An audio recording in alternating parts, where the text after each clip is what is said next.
semuanya, kenalin lagi, nama aku Velia, aku dari Unika Atmajaya Jakarta. Nah, mungkin sebelum kita kenalan sama di dalamnya Unika Atmajaya ini ada jurusan atau fakultas apa aja, kita mungkin bisa kenalan dari luarnya, which is adalah gedung atau univnya itu sebenarnya bangunannya tuh ada di mana aja sih gitu. Walaupun kami namanya, walaupun mungkin kita dikenal kayak Universitas Katolik Atmajaya Jakarta, sebenarnya kita nggak cuma ada di Jakarta nih teman-teman. Mungkin ini yang paling terkenal, yaitu Kampus 1 Semanggi, di mana Kampus 1 Semanggi ini bener banget kayak yang tadi udah dijawab, itu ada di seberangnya Plaza Semanggi, tempatnya strategis banget, kalau mau nongki tuh enak banget, tinggal nyebrang aja. Nah, Kampus 1 Semanggi ini merupakan Center for Nation Development. Ini adalah kampus pertama kami. Yang kedua, itu adalah Kampus 2 Pluit. Ini adalah Center for Health Development, di mana kalau teman-teman nanti misalnya mau masuk jurusan yang berbau kedokteran atau farmasi, itu nanti akan berkuliah di Kampus 2 Pluit. Nah, kalau yang ini, itu ada di dekat sama rumah sakit milik Atmajaya, yaitu Rumah Sakit Atmajaya. Dan di dekat Museum Anatomi juga yang milik Atmajaya. Yang ketiga, ini adalah kampus terbaru kami, yaitu Kampus 3 BSD. Ini merupakan Center for Human Development. Ini tuh kalau misalkan teman-teman tahu ION, ini tuh ada kayak di belakangnya ION. Jadi kayak sebenarnya tempat-tempat Atmajaya itu univnya tuh strategis banget kalau kayak mau buat nongki-nongki atau kayak ya enak lah gitu. Nah, tadi udah kenalan sama gedung-gedungnya, udah kenalan sama kampus-kampusnya. Sekarang kita bakal masuk ke fakultas dan program studi yang Atmajaya punya. Atmajaya itu punya 8 fakultas dan juga 20 program studi. Aku bakal ngejelasin satu-satu. Yang pertama itu adalah Fakultas Ekonomi dan Bisnis, FEB. Nah, di dalam FEB ini kita punya 3 program studi. Yang pertama itu manajemen, akuntansi, dan juga ekonomi dan perbankan. Nah, aku bakal bahas satu-satu kali ya secara sekilas. Yang ada di bawah-bawahnya ini, itu adalah peminatan nih teman-teman. Jadi nanti ketika teman-teman masuk Atmajaya, itu ada beberapa jurusan dari fakultas itu punya peminatannya. Jadi teman-teman nanti bisa akan lebih terfokus. Misalnya kalau di manajemen, nanti teman-teman itu bisa terfokus dan terarahkan ke dalam peminatan misalnya pemasaran, keuangan, SDM, bisnis. Jadi teman-teman nanti bisa lebih deep gitu terhadap interest-nya teman-teman. Kalau misalnya juga akuntansi, itu juga ada peminatan-peminatan kayak yang ada di layar.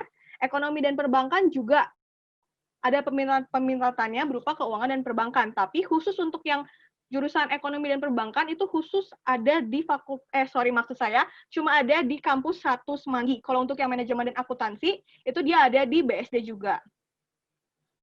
Lanjut, ini adalah kerjasama nasional dan juga internasional yang kami punya. Lanjut aja ya. Nah, ini beberapa foto dari kegiatan dari anak-anak FEB nih, mulai dari lomba-lomba akuntansi, dan ngelakuin hal lain gitu. Yang kedua, itu adalah Fakultas Ilmu Administrasi Bisnis dan juga Ilmu Komunikasi, atau yang biasa kita sebut via BIKOM. Kalau via BIKOM, itu terbagi jadi 3 program studi. Yang pertama itu ya pasti administrasi dan bisnis, yang kedua ilmu komunikasi, dan yang ketiga itu adalah pariwisata atau hospitality. Nah, untuk ilmu administrasi bisnis, itu nanti juga akan ada penjurusan dan pemfokusannya. Ada SDM, pemasaran, bisnis internasional, dan juga kewirausahaan. Jadi kalau misalkan teman-teman mau yang kayak belajar soal gimana sih berwirausaha, mungkin bisa banget masuk ke administrasi bisnis, di mana teman-teman nggak cuma belajar berwirausaha, tapi mungkin lebih dari itu. Teman-teman bisa dapat pembelajaran berupa kayak gimana sih cara mengadministrasikannya, bikin teori-teorinya itu bakal lebih dibahas dalam dibanding kalau teman-teman cuma terfokus masuk ke jurusan kewirausahaan gitu. Yang kedua kan ilmu komunikasi. Di sini tuh terbagi jadi 3. Komunikasi korporasi, pemasaran, dan juga media communication. Kenapa terbagi jadi 3? Karena komunikasi untuk ketiga jenis ini tuh beda-beda. Gimana cara teman-teman ngomong di korporasi, gimana cara teman-teman ngomong di pemasaran, dan di media itu pasti berbeda kan. Nah, makanya nanti itu akan diminatin satu-satu. Nah, untuk ilmu komunikasi sendiri, teman-teman kan pasti butuh yang namanya praktek. Komunikasi nggak bisa jalan kalau misalkan cuma belajar teori doang kan. Nah, tenang aja teman-teman, Atmajaya itu akan provide teman-teman dengan fasilitas yang pastinya mendukung. Kita punya studio sendiri, punya tempat buat ngerekam sendiri, buat jadi announcer radio sendiri. Jadi teman-teman nggak perlu takut kayak, aduh masa ilkom cuma belajar teori doang. Enggak, kita akan provide teman-teman dengan fasilitas yang bisa mendukung teman-teman nantinya. Yang ketiga itu adalah yang terbaru, yaitu pariwisata atau hospitality. Di sini kita pariwisatanya itu S1 ya teman-teman, bukan D3 atau D4. Nah, untuk yang pariwisata itu cuma ada di kampus 3 BSD. Nah, untuk penjurusannya itu ada 3. Yang pertama itu MICE, atau mungkin teman-teman lebih familiar kayak EO kali ya, event organizer gitu. Jadi nanti teman-teman bakal diajarin gimana sih caranya mengorganize suatu event. Yang kedua itu adalah hotel management, dan yang ketiga adalah culinary art and kitchen management. Nah, mungkin aku pengen kasih tahu satu keunggulan dari pariwisatanya Atmajaya. Jadi, kita itu di kampus itu punya cafe, namanya Le Cafe. Nah, di Le Cafe ini orang-orang yang ngelayanin, orang-orang yang masak, orang-orang yang ngurusin pokoknya bisnisnya si Le Cafe ini itu adalah anak-anak dari pariwisatanya Atmajaya. Jadi kalian tuh bukan cuma belajar, kan bisa langsung praktek, dan kalian bakal tentunya dikasih gaji karena kan kerja gitu. Jadi kan tuh bakal kayak apa ya?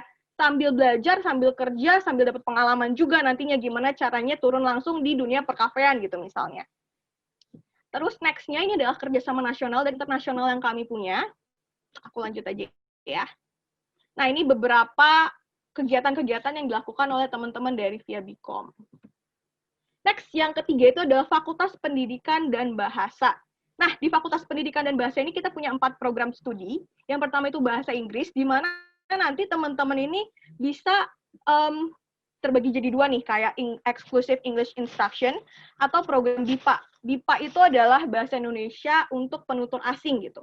Jadi nanti tuh ada nih kayak misalnya orang-orang dari luar negeri, either kayak, kalau kemarin tuh yang aku tahu tuh ada yang kayak dari Korea, itu kebanyakan mereka tuh kayak datang ke Atmajaya untuk belajar nih bahasa Indonesia, baik itu secara kalimat, conversation, penulisan, dan lain-lain gitu. Yang kedua adalah pendidikan keagamaan Katolik, yang ketiga adalah bimbingan dan konseling, baik itu pendidikan ataupun non-pendidikan, dan yang terakhir adalah pendidikan guru sekolah dasar, yang nantinya akan terbagi jadi 2, yaitu MIPA dan juga bahasa Inggris untuk peminatannya. Ini adalah kerjasama nasional dan kerjasama internasional kami, dan ini adalah beberapa bentuk foto kegiatan dari teman-teman FPB. Yang keempat ini adalah Fakultas Teknik. Untuk Fakultas Teknik, seluruh jurusannya itu hanya berada di kampus 3 BSD. Kenapa? Karena semua lab-labnya itu adanya di kampus 3 BSD. Untuk teknik, kita ada 4 program studi. Yang pertama itu teknik mesin, teknik elektro, industri, dan juga yang terakhir itu sistem informasi. Itu yang paling baru, sistem informasi. Nah, kurang lebih untuk peminatannya atau kayak spesifikasinya itu tertera yang ada di bawah situ. Teman-teman bisa lihat itu. Jadi nanti teman-teman tuh bakal lebih terarah gitu. Aku lanjut aja. Nah, ini adalah kerjasama nasional dan juga internasional yang kami punya. Dan ini adalah beberapa foto nih dari teman-teman Fakultas Teknik yang udah coba bikin mobil lah, teman-teman. Ini teman-teman dari sekolah-sekolah yang kayak lagi datang lihat-lihat ke lab-labnya kita, terus itu ada bentuk rapat, bentuk mesin, dan lain-lain. Yang kelima itu adalah Fakultas Hukum. Nah, Fakultas Hukum Atmajaya ini punya 5 peminatan nantinya. Itu ada hukum pidana, hukum bisnis, hukum ekonomi dan bisnis, hukum internasional, hukum perdata, dan hukum tata negara. Nah, kalau misalnya nih teman-teman kalau misalkan belajar di hukum Atmajaya, itu teman-teman akan diajari oleh kebanyakan praktisi. Jadi dosen-dosen kami itu kebanyakan adalah praktisi. Salah satunya itu adalah, nanti akan aku sebutkan, jadi dia tuh kayak, kalau di Atma itu, kita dosennya karena kebanyakan praktisi, jadi bakal lebih relevan sama keadaan dari dunia perhukuman Indonesia gitu. Nah, ini adalah bentuk kerjasama kami, baik nasional ataupun internasional. Dan ini adalah bentuk-bentuk foto-foto dari anak-anak Fakultas Hukum. Gitu. Nah, yang keenam adalah Fakultas Kedokteran dan Ilmu Kesehatan. Itu terbagi jadi 2, yaitu kedokteran dan juga farmasi. Untuk kedokteran, kami sudah terakreditasi A, kami juga punya rumah sakit sendiri. Untuk masa pendidikannya, 3,5 tahun untuk preklinik, 3,5 tahun untuk preklinik, dan ditambah 2 tahun untuk kepanitaran klinik, atau mungkin lebih sering didengar koas gitu kali ya. Nah, fasilitasnya yang kami punya tentu kampus Pluit, kayak yang tadi saya juga udah bilang, ada rumah sakit sendiri. Kita juga punya museum anatomi, which is kalau kalian adalah anak Atmajaya kan gratis masuk ke museum anatomi gitu. Yang kedua itu adalah program studi farmasi, yaitu 4 tahun untuk masa pendidikannya. Kami juga berbasis interprofessional health education. Terus kita juga student-centered learning, kita juga field study, jadi teman-teman itu bakal belajar langsung ke field-nya. Toh kita juga punya rumah sakit ya, kita punya field-nya. Kayak gitu. Nah, ini kerja sama kami, baik nasional ataupun internasional. Terus, tadi kan aku sempat nyinggung-nyinggung nih soal koas-koas gitu kan. Mungkin kayak teman-teman mikir kayak, aduh nanti aku bakal ditaruh di pelosok-pelosok mana gitu. Tenang aja teman-teman, ini adalah rumah sakit pendidikan yang udah bekerja sama dengan kami. Kalau misalkan teman-teman cari di Google atau teman-teman lihat, sebenarnya rumah sakit ini itu tempatnya tuh nggak di pelosok, teman-teman. Jadi tempatnya itu ya di kota. Kalau teman-teman lihat tuh kayak masih di kota-kota besar. Jadi teman-teman mungkin belum perlu takut nih sebelum nantinya teman-teman akan internship yang akan saingan sama dokter seluruh Indonesia untuk bisa mendapatkan izin praktek gitu. Kalau masih di Atma Jaya, jadi gini teman-teman, singkatnya, gampangnya, kalau misalnya teman-teman belum tahu, nanti kan ini 5,5 tahun itu adalah pendidikan di Atma Jaya. Setelah teman-teman melewati 5,5 tahun di Atma Jaya ini, nanti teman-teman bisa lulus dengan gelar S kedokteran, sarjana kedokteran, tapi teman-teman belum bisa praktek. Nah, untuk praktek, nanti teman-teman itu harus mengikuti ujiannya dulu, dan juga internship. Tapi untuk internship dan ujian, itu sudah berada di luar dari Atmajaya, jadi teman-teman nanti akan mengambil itu sendiri. Untuk yang di dalam Atmajaya itu hanya 5,5 tahun ini, kalau teman-teman lempeng banget lurus, gitu. Nah, ini kegiatan-kegiatan yang Fakultas Kedokteran dan Ilmu Kesehatan lakuin, kurang lebih kayak misalnya nge-observe langsung di rumah sakit, ngeliatin dokter-dokter, dan lain-lain. Nah, masuk ke fakultas ketujuh, yaitu fakultas saya sendiri, itu Fakultas Psikologi. Nah, di Atmajaya itu psikologinya terbagi menjadi 4 peminatan nih, teman-teman. Kalau teman-teman belum tahu, mungkin aku bakal kasih gambarannya sekilas, karena ini kan juga bidangku. Yang pertama itu adalah psikologi klinis nih. Kalau teman-teman misalnya suka sama memahami manusia secara klinis, teman-teman nanti akan dididik dan diajari mengenai misalnya, teman-teman mungkin tahu kayak disorder kayak misalkan OCD lah, ataupun penyakit-penyakit mental. Nah, itu teman-teman kalau lebih tertarik ke arah situ dan teman-teman tertarik untuk kayak ngelakuin assessment ke orang-orang, itu mungkin teman-teman nanti bisa masuk ke peminatan klinis. Kalau misalnya teman-teman kayaknya lebih suka kerja di kantor nih, lebih suka kerja di kantor, mengobservasi gimana sih struktur yang ada di kantor, apakah gaya pemimpinnya udah tepat atau belum, dan segala macam. Training juga mungkin, nah itu masuknya ke industri dan organisasi. Kalau misalnya teman-teman lebih suka kayak di sekolah nih, melihat bagaimana seorang anak belajar, apakah cara belajar dia udah tepat atau belum, nah teman-teman mungkin bisa masuk ke pendidikan. Atau kalau misalkan teman-teman tuh lebih suka ngeliat kayak in general, manusia in general, secara masyarakat luas, itu kenapa ya masyarakat ini mainnya TikTok mulu misalnya selama liburan. Kenapa ya TikTok itu barang-barang di TikTok bisa laku banget. Nah itu mungkin teman-teman bisa tuh mulai mempelajari atau fokus ke psikologi sosial. Gitu, tapi basically nanti teman-teman akan penjurusan atau peminatan itu di semester-semester agak akhir. Jadi teman-teman di awalnya itu masih bakal dapat semuanya. Jadi teman-teman nanti ketika memilih, teman-teman udah tahu, oh saya itu emang cocoknya di sini gitu. Jadi teman-teman nggak perlu takut. Dan psikologi Atmajaya itu juga terakreditasi A, salah satu psikologi fakultas, maksud saya fakultas dan jurusan psikologi terbaik di Indonesia, di mana kami untuk bagian teori dan prakteknya itu nggak beda jauh, karena kan ada univ-univ yang mungkin psikologinya lebih banyak teorinya. Nah, kalau kami menyeimbangkan antara teori dan praktek, gitu. Nah, ini adalah kerjasama nasional dan juga internasional yang kami punya. Nah, ini adalah foto-foto kegiatan dari UKM nih teman-teman. Jadi nanti kalau teman-teman masuk ke UNIF, itu ada yang namanya UKM, atau kalau di sekolah mungkin lebih terkenal ekskul kali ya. Ini pojok kiri atas ini adalah foto dari UKM Pelangi. Kalau teman-teman suka yang kayak manjat gunung lah, terus kayak berenang atau kayak menyelam di laut, pokoknya yang kayak kegiatan alam gitu, kita punya UKM yang namanya Pelangi, yaitu ya pokoknya namanya Pelangi, UKM yang bergerak di bidang alam-alam, pecinta alam. Terus yang di kanan itu, kalau misalkan teman-teman jadi mahasiswa baru di Atmajaya, jurusan psikologi, ada yang namanya Pramabim Mabim. Jadi teman-teman begitu masuk nggak akan langsung dilepas gitu aja, tapi teman-teman akan dibimbing selama 1 semester oleh kakak-kakaknya. Jadi teman-teman nggak akan ngerasa asing dan bakal bonding banget sama teman-teman lainnya. Kalau misalnya teman-teman suka nari, di pojok kanan bawah, itu kita punya UKM juga yang namanya STEM.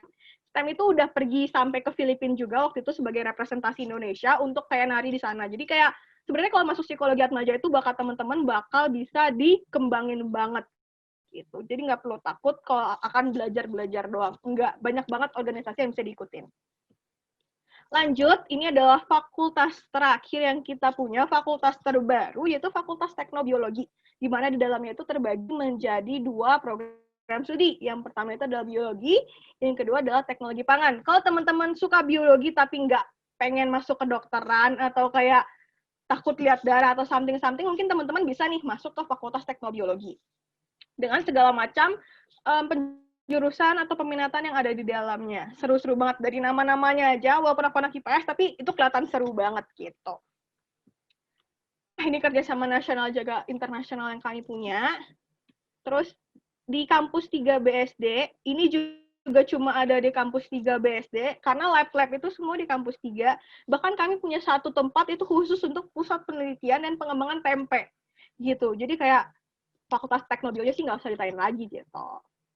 Nah, teman-teman, sekarang kalau misalkan teman-teman tanya, sekarang Atmajaya itu lagi buka penerimaan mahasiswa baru untuk jalur bebas tes. Jadi teman-teman cuma perlu pakai nilai rapot aja nih. Pendaftaran dan juga pengumpulan berkas itu dimulai dari 7 September sampai 17 Oktober. Untuk jalur bebas tes, nanti teman-teman itu kan based on nilai rapot. Abis ini mungkin aku bakal jelasin dikit kali ya soal itu. Nah, untuk JBT ini cuma ada 2 periode September dan juga periode Oktober. Setelah itu, semua jalur masuknya berupa jalur tes. Jadi mungkin kalau teman-teman yang nilainya udah oke banget, boleh banget masuk ke JBT. Kenapa? Karena kalau teman-teman keterima, nanti harga yang teman-teman dapat itu akan setara dengan kalau misalnya teman-teman ikut tes dan dapat grade A. Jadi, which is itu lebih murah gitu kan. Nah, kalau misalkan teman-teman pengen lihat nih tabel biaya kami, teman-teman bisa buka di link yang tiny.cc/tabel biaya UAJ 2020. Nah, untuk informasi jalur bebas tesnya, aku bakal kasih tahu setelah ini. Nah, terus mungkin aku pengen kasih lihat lagi sedikit kali ya selain itu. Ini yang tadi aku bilang Le Cafe. Jadi teman-teman bakal belajar baking, teman-teman bakal belajar latte art, segala macem. Belajar nge-surf juga. Nah, ini untuk fakultas tekniknya, teman-teman punya mikrobot, teman-teman punya alat dan mesin yang lengkap. Terus ini untuk yang lab komunikasinya, mulai dari siaran radio, syuting, photoshoot, segala macam. Kami juga punya GOR, kami punya perpustakaan yang lengkap. Nah, kalau teman-teman di kampus 3 BSD itu nanti teman-teman punya yang namanya dorm. Kalau misalkan teman-teman kayak, aduh BSD jauh banget, kalau ngekos kayaknya nggak dibayar orang tua, tenang, kita punya dorm teman-teman kalau untuk di kampus 3 BSD, gitu. Ini adalah rektor kami, ini adalah pengajar-pengajar kami. Maksud saya yang berkualitas itu, maksud saya yang kayak salah satu dosen hukum yang kayak praktisi itu adalah ini, Pak Daniel Yusmik. Nah, gitu.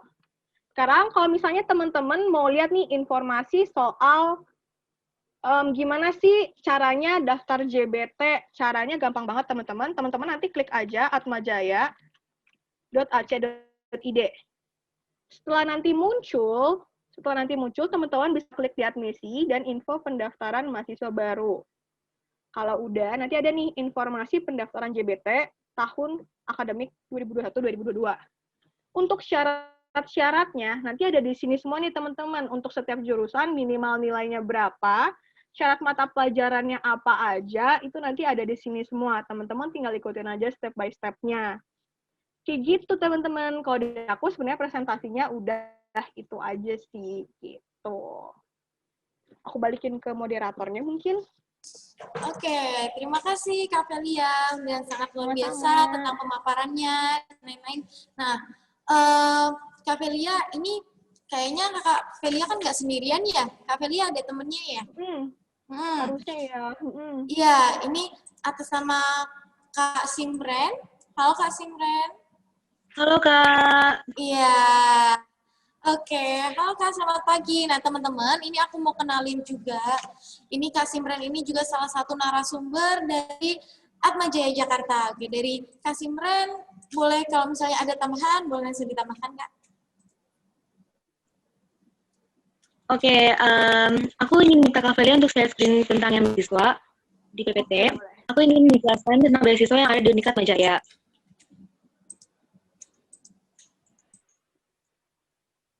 Jadi teman-teman kalau misalnya kalian takut kuliah di Atmajaya itu mahal atau kalian punya prestasi, kalian bisa banget nih daftar beasiswa yang ada di Unikat Atmajaya. Unikat Atmajaya menyediakan banyak sekali beasiswa yang bisa kalian daftarkan. Seperti contohnya beasiswa dari perusahaan, itu ada beasiswa LOTEM, beasiswa pembangunan jaya, dan juga beasiswa dari pemerintah. Contohnya bidik misi atau yang sekarang diganti namanya menjadi beasiswa KIP. Untuk syarat-syaratnya kan bisa lihat di websitenya beasiswa Unikat Atmajaya. Tapi biasanya sih untuk beasiswa yang prestasi itu ada minimal nilainya gitu. Untuk beasiswa dari Unikat Atmajaya menyediakan 2, yaitu Jabodetabek prestasi dan juga Jabodetabek ekonomi. Kalau misalnya universitas yang Jabodetabek prestasi itu memakai syarat nilai, tapi kalau misalnya yang Jabodetabek ekonomi itu memakai syarat-syarat seperti surat keterangan tidak mampu gitu. Dan untuk Jabodetabek yang prestasi mendapatkan potongan sebesar 50% uang kuliah, dan yang ekonomi mendapatkan 100%, seperti itu. Kak Valia bisa di slide yang selanjutnya, Kak. Kalau misalnya masih ada. Oh ya, untuk beasiswa dokter itu sebenarnya Unikat Atmajaya memberikan beasiswa kedokteran untuk yang di luar Jabodetabek seperti Indonesia Timur. Ya, selanjutnya Kak.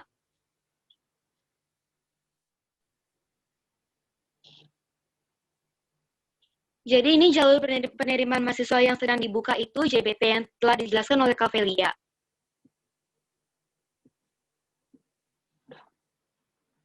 Ya, saya kira sudah cukup. Saya ingin menambahkan tentang beasiswa saja, Bu. Oke, terima kasih Kak Simran atas penjelasannya. Nah, teman-teman jangan khawatir ya. Jadi di Unika Atmajaya ini banyak banget beasiswanya. Oke, tanpa berlama-lama lagi, mungkin teman-teman udah pada mau tanya ya tentang Unika Atmajaya lebih dalam. Nah, aku mau kasih waktu buat teman-teman. Silakan ketik dulu pertanyaannya di kolom chat, sekitar 1 menit. Kita tunggu sampai 8.30 gitu ya, teman-teman. Silakan ketik dulu. Nanti aku buka sesuai dengan urut pertanyaannya siapa yang di atas duluan, oke? Silakan teman-teman yang mau kepo-kepo, nanya apapun deh ya. Instagramnya Kak Velia, mungkin atau Kak Simran. Ini ya teman-teman ya, lebih ke Atmajaya Jakarta ya. Iya, boleh langsung diketikkan di kolom chat ya teman-teman ya. Mungkin yang udah banyak pertanyaan, yang udah kepo-kepo, oke. Ya, ini udah ada pertanyaan yang masuk. Udah jam 8.30 juga. Oke, dari yang pertama, Kak, untuk yang menentukan koas di RS mana itu siapa ya? Mungkin Simran mau coba jawab dulu sebelum aku. Maaf, pertanyaannya gimana tadi, Bu? Kak, untuk yang menentukan koas di RS mana itu siapa?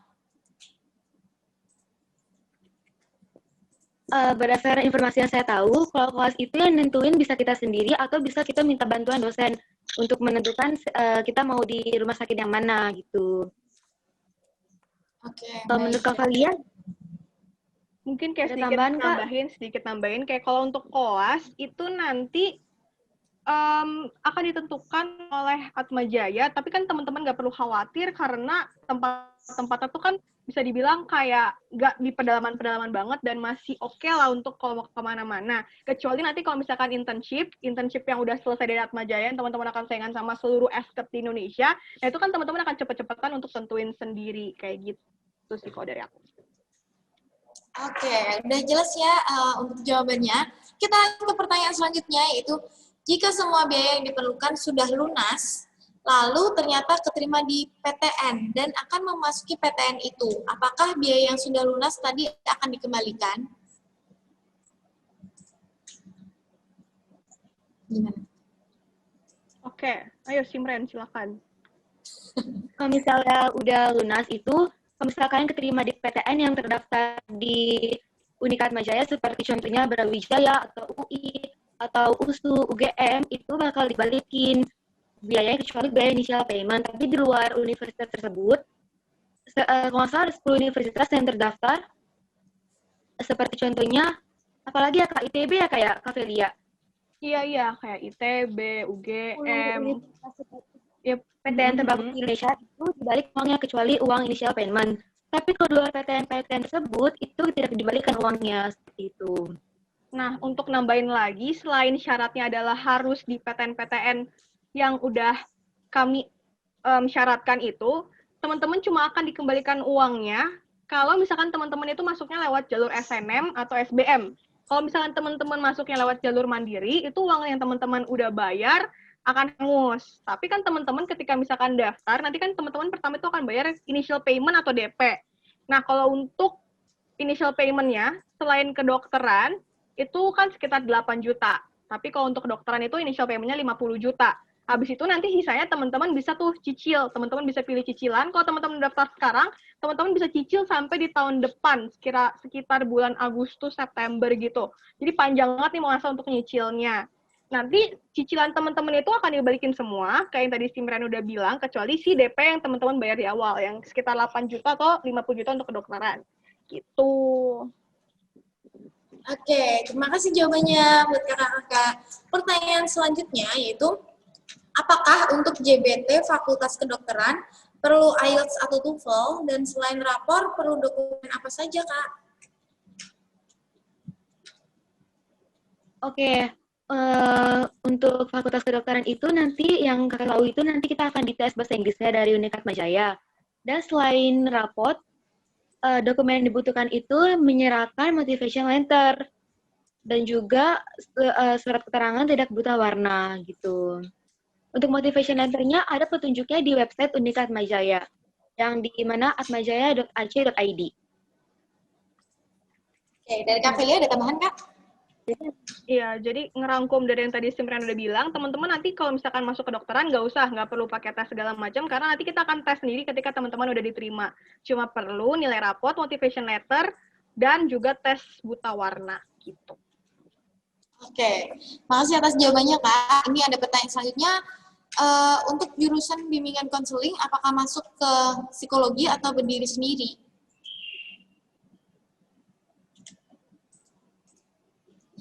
Kalau untuk bimbingan konseling, untuk jurusan ya, silakan Simran, maaf. Masuk ke itu berdiri sendiri. Oh ya, maaf ya Felia. Iya. Ya, untuk jurusan bimbingan konseling itu dia bukan termasuk ke fakultas psikologi, tapi berada di fakultas pendidikan.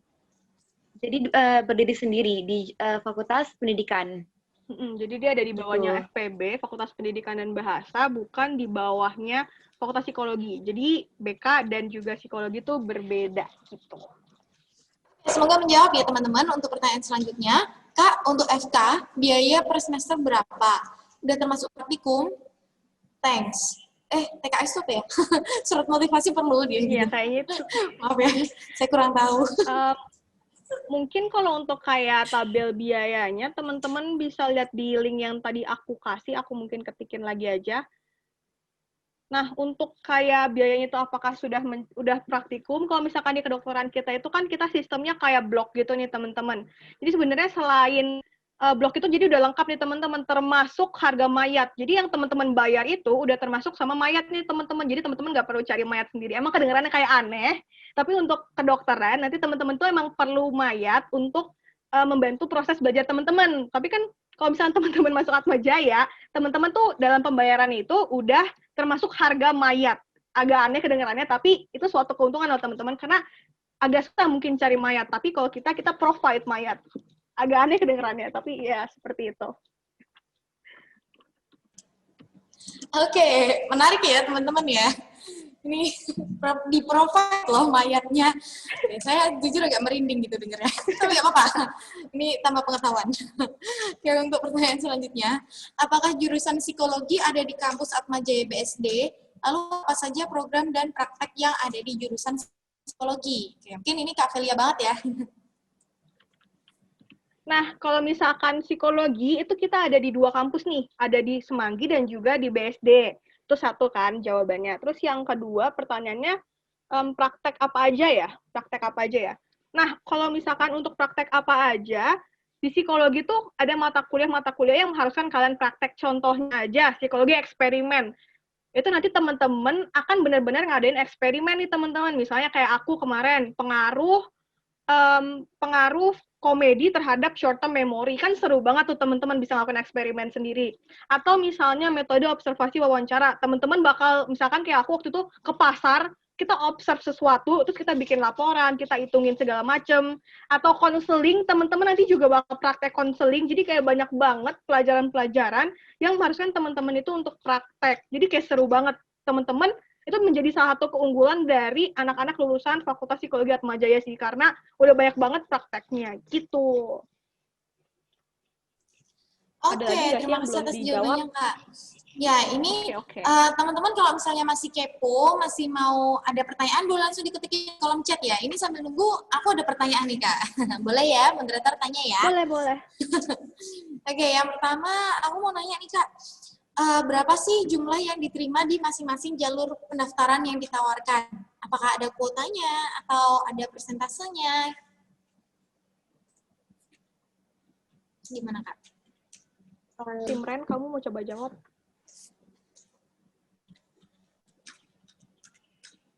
Ini yang menurut saya yang saya tahu, kalau seperti jalur KJBT itu ada kuotanya 5 orang biasa dari setiap sekolah gitu. Oke, aku nambahin mungkin kalau misalkan untuk yang lainnya nih sebenarnya kita itu nggak mematok kuota, tapi kalau misalkan ditanya kurang lebih itu sekitar per fakultas kurang lebih sekitar 200-an. Tapi sebenarnya kita nggak ada kuota dan kita cukup fleksibel kalau misalnya teman-teman yang kayak dari jalur tes emang hasilnya baik dan juga memang kami rasa mampu untuk mengikuti, pasti kami akan terima gitu.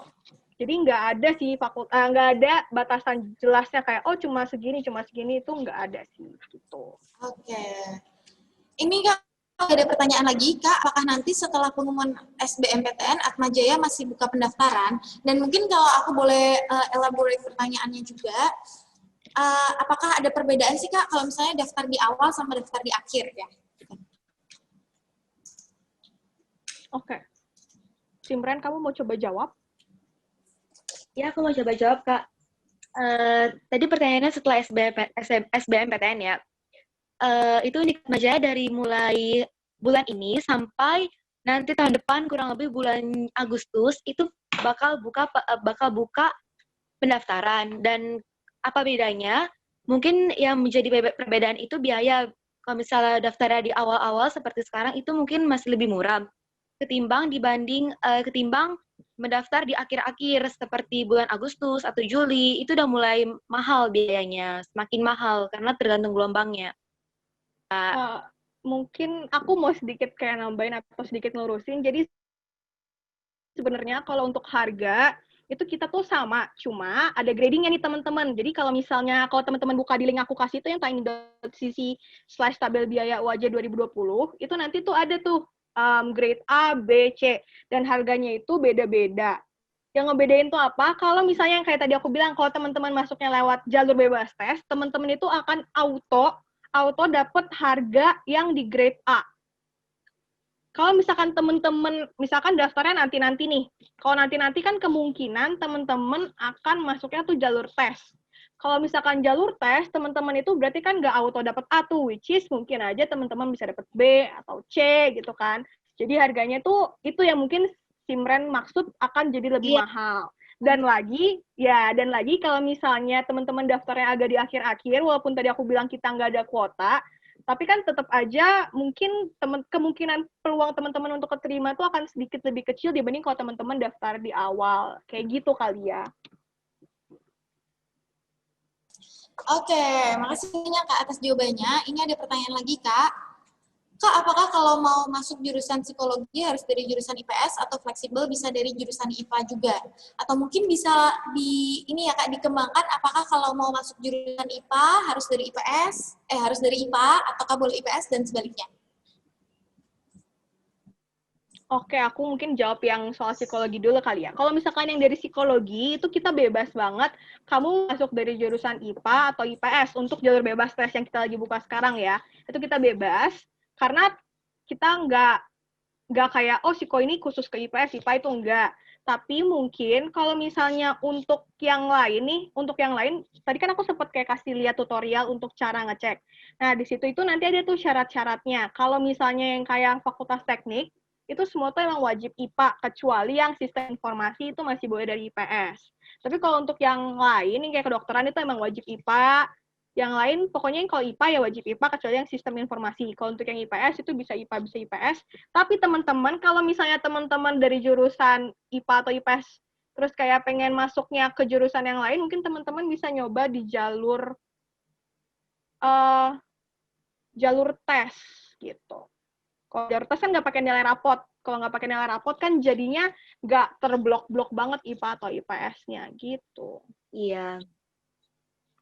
Oke, terima kasih Kak atas jawabannya. Ini aku ada pertanyaan nih Kak. Biasanya ini juga ditanyakan nih. Apakah di Atmajaya Jakarta ada program double degree Kak? Kalau misalnya ada, itu berapa lama kuliahnya dan bagaimana programnya? Ya, Simran boleh dijawab. Untuk program double degree sih yang sejauh ini saya tahu itu tidak ada. Oke, berarti masih terpusat di ini ya kayak di Atmajaya Jakarta seperti itu ya? Betul, Ya, betul, oke. betul. Oke Kak. Teman-teman ada yang mau tanya lagi teman-teman? Kalau misalnya kepo, ini kesempatan luar biasa ya teman-teman ya. Jadi lebih baik tanya sekarang nih daripada nanti tanya via apa. Ini benar-benar teman-teman spesial bisa hadir di acara ini, bisa ikut sesi ini. Jadi bisa langsung kepoin. Mari kita kuras habis informasinya dari para narasumber ini, gitu ya teman-teman. Karena kalau misalnya teman-teman nggak benar nanya, ini sebenarnya aku punya banyak pertanyaan nih, tapi mas aku yang tanya mulu. Oke, sebenarnya boleh ya Kak ya, kalau misalnya aku masih tanya-tanya ya, siapa tahu ini bisa untuk nge-trigger teman-teman yang lain juga kalau misalnya mau pada tanya nih, gitu.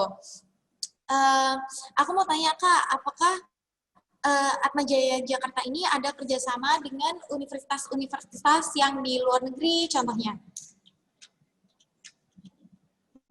Kalau ada, dari mana aja nih Kak? Unikat Atmajaya itu menjalin banyak sekali kerjasama dengan universitas luar negeri, seperti bisa untuk magang dan juga bisa untuk study exchange. Contohnya salah satunya itu dengan universitas di Malaysia, Tunku Abdul University, kalau misalnya kalau misalnya Ibu pernah dengar. Dan juga di Hong Kong, di Taiwan, di mana lagi Kak Felia, di Jerman juga ada banyak sekali mahasiswa dari Universitas Atmajaya itu melakukan study exchange di luar negeri. Dan khusus untuk universitas yang menjalin kerjasama dengan Unikat Atmajaya itu nanti study exchange gratis, jadi tidak perlu membayar biaya kuliah dan hanya perlu membayar biaya kebutuhan di luar negeri seperti contohnya tempat tinggal, seperti itu. Oke, keren sekali ya. Jadi teman-teman bisa nih kalau mau student exchange, terus pertukaran pelajar. Keren ya teman-temannya. Pasti pada kepingin kan. Coba kalau misalnya ada yang kepingin student exchange itu boleh kasih jempolnya nggak teman-teman? Pakai reactions gitu. Ya, kayak nih, aku kasih jempol nih, aku pingin student exchange juga. Semuanya pada pingin nih di sini ya. Mantap, luar biasa. Semoga teman-teman bisa pada dapat juga ya.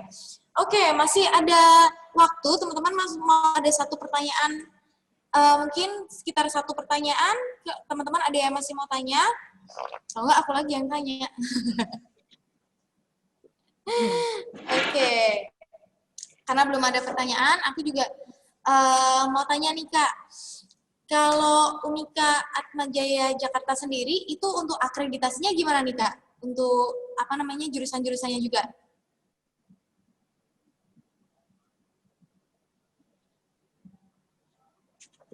Aku yang jawab nih Kak ya? Iya, silakan. Oke, untuk akreditasi saya itu A dan juga sudah mendapatkan ranking dari S-Start. Kalau misalnya kalian pernah dengar itu ranking akreditasi internasional, itu juga Atmajaya sudah termasuk bintang 5. Tapi ada beberapa juga yang akreditasi B, seperti contohnya Fakultas Hukum. Tapi rata-rata juga akreditasinya A, seperti FEB, Psikologi, Biabikom, seperti itu. Ya, mungkin rata-rata rata-rata A. Cuma mungkin tadi kayak mau nambahin kali ya. Kenapa misalkan masih ada yang B, misalkan kayak Fakultas Hukum. Kenapa Fakultas Hukum Atmajaya itu masih B? Mungkin aku sedikit kayak pengen lurusin supaya teman-teman udah kayak, iya masih B. Kayak tadi aku udah bilang, kalau misalkan dosen-dosen di Fakultas Hukum itu kan kebanyakan praktisi. Jadi mereka itu kayak dosen honorer, which is kayak mereka bukan dosen tetap. Jadi karena mereka itu dosen honorer, mereka itu nggak wajib untuk melakukan namanya penelitian. Sedangkan untuk bisa dapat akreditasi A itu ada banyak syaratnya, termasuk salah satunya adalah melakukan penelitian. Jadi sebenarnya fakultas hukum kita itu B bukan karena jelek, cuma karena dosen kita tuh banyak yang praktisi. Bukan cuma, tapi karena dosen kita banyak yang praktisi. Jadi itu ada kayak plus di antara B itu. Kayak gitu aja sih. Gitu. Oke, terima kasih kakak-kakak atas jawabannya. Nah, ini buat teman-teman yang mau daftar di Unika Atma Jaya Jakarta, jangan ragu lagi ya teman-teman, soalnya ini udah rata-rata akreditasinya A nih, jadi udah top marko top lah ya. Oke. Teman-teman, makasih banget atas pertanyaannya dan juga interaktif sekali ya di sini ya. Banyak juga nih pertanyaan yang masuk, luar biasa.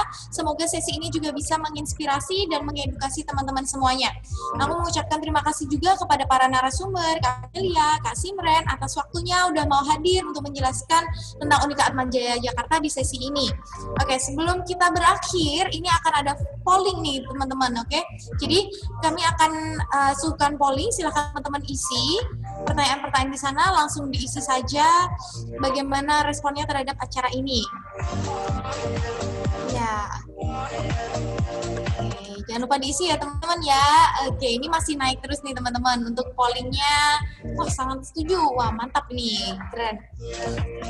Oke, luar biasa. Makasih banyak ya teman-teman atas responnya. Makasih juga udah meluangkan waktunya di pagi yang cerah ini, di hari Sabtu, weekend, ngikutin Bidik Week. Keren banget emang kalian. Oke. Kita masih naik terus nih pollingnya ya teman-teman ya. Thank you for your time. Udah mengikuti Bidik Week, meramaikan Bidik Week. Jangan lupa juga di follow Instagramnya Bidik Week, yaitu ada di Bidik Week aja gitu ya. Jangan lupa di follow teman-teman. Oke, makasih atas responnya. Ya, kita tutup untuk responnya. Terima kasih teman-teman. Oke, untuk mengapresiasi para narasumber juga yang sangat luar biasa, kami ingin memberikan apresiasi berupa sertifikat nih untuk para narasumber. Terima kasih para narasumber atas waktunya sudah hadir berkenan menjelaskan tentang Unika Atma Jaya Jakarta pada sesi ini. Semoga sesi ini bisa menginspirasi kami para hadirin dan juga bisa daftar langsung ya di Unika Atma Jaya Jakarta karena lebih menguntungkan untuk daftar saat ini. Oke. Untuk mengabadikan momen yang spesial ini, kita foto ya teman-teman yuk sebelum kita selesai. Nah, boleh teman-teman semuanya di open cam, open kameranya supaya yang masuk di kamera ini wajah teman-teman yang ganteng sama cantik ini ya, bukan item-item icon-icon gitu. Nah, mantap. Oke, nggak masalah teman-teman. Boleh sambil sisiran dulu, dicek dulu masing-masing. Oke, sip.